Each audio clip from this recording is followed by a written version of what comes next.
Herkese salam. Edars platformasının təsis etdiyi Şant MMC-nin maliyyələşdirdiyi və dəstək verdiyi PHP proqramlama dərsləri davam edir. Bu dəfə danışacağımız mövzu switch case-dir. Birinci indiyə qədər öyrəndiklərimizi xatırlayaq. Dəyişənlərin tiplərini öyrəndik. Ondan sonra xətti alqoritmi öyrəndik. Artıq alqoritmlərə başladıq.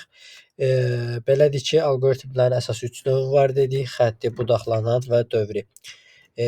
Xətti alqoritm heç bir dəyişiklik olmadan sırayla yuxarıdan aşağı gedən alqoritm növüdür. Budaqlanan alqoritm if else və yaxud başqa bir şərtə görə istiqamətini dəyişən alqoritm növüdür və dövri alqoritmləri isə təkrarlanan alqoritm növlərindən biridir.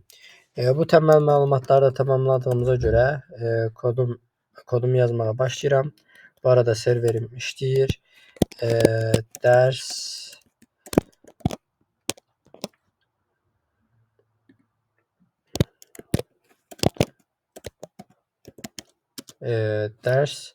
switch PHP kodumu açıram. PHP kodumu bağladım. Bu arada belə yazılar çıxa bilər. Bu VS Code'un təzə özəlliyi olan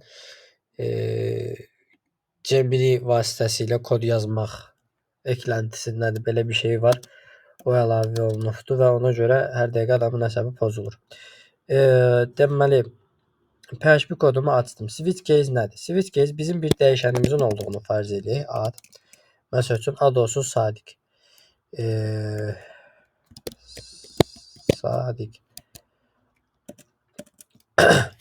Bu adın bizim istifadəçilərdən birinə aid olub olmadığını switch case-dən yoxlaya bilərik. Ən yaxşı nümunəni buradan verə bilərik deyə buradan gedirəm. Ad dəyişənini qeyd elədim və value-ya da Sadiq yox, Şəhriyar yazaq ilk olaraq. Başqa bir case istifadəyə verək. Burada da Ramin yazaq. Təbii ki, burada echo əmrimiz olacaq. Bu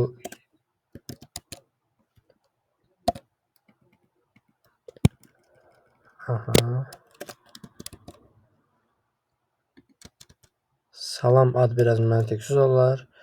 Salam istifadəçi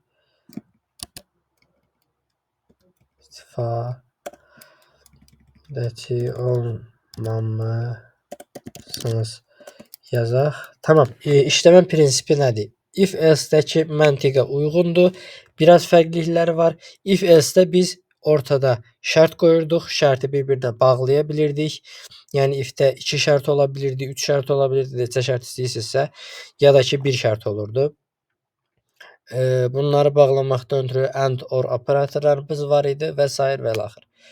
Bunda isə oxşar cəhət nədir?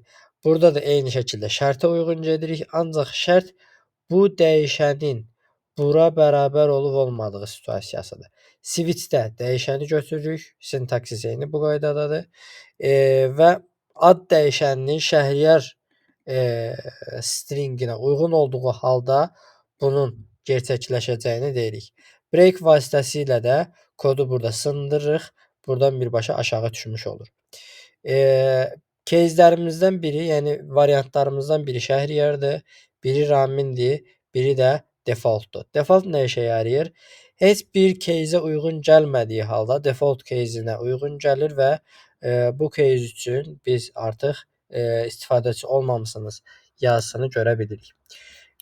Bunu da görməkdən ötürü gəlirik və serverimizi yeniləyirik. Salam istifadəçi olmamısınız. Bunun bir başına, axırına bir H1 etiketi yazsaq daha qəşəng olar, daha qəşəng görünər, böyük görünər. Dərslərdə də böyük şriftdən istifadə edirəm ki, sizin telefondan baxanda belə görməyiniz rahat olsun. İndi buradakı Ramini sadiq olaraq dəyişim. Ancaq diqqət eləməli olduğumuz şey hərf böyüklüyü, nə bilim, simvolların sayı. Təbii ki, bu variantı qəbul elədi, ancaq burada Ramin yazılıbdır. Burada da sadiq olmalıdır. Bu qaydada save elədik və baxdıq. Bunu ən məntiqli istifadəsini belə verə bilərdim, ancaq şey də yoxlaya bilərsiniz. Məsəl üçün, hər bir istifadəçini gəzib həmin istifadəçinin yaşının müəyyən kateqoriyaya aid olub-olmadığını da yoxlaya bilərsiniz. Bu şəkildə də switch case operatoru var. Ancaq kodlamanın etik tərəfinə baxdığımızda switch case operatoru istifadə o qədər çox olunmur.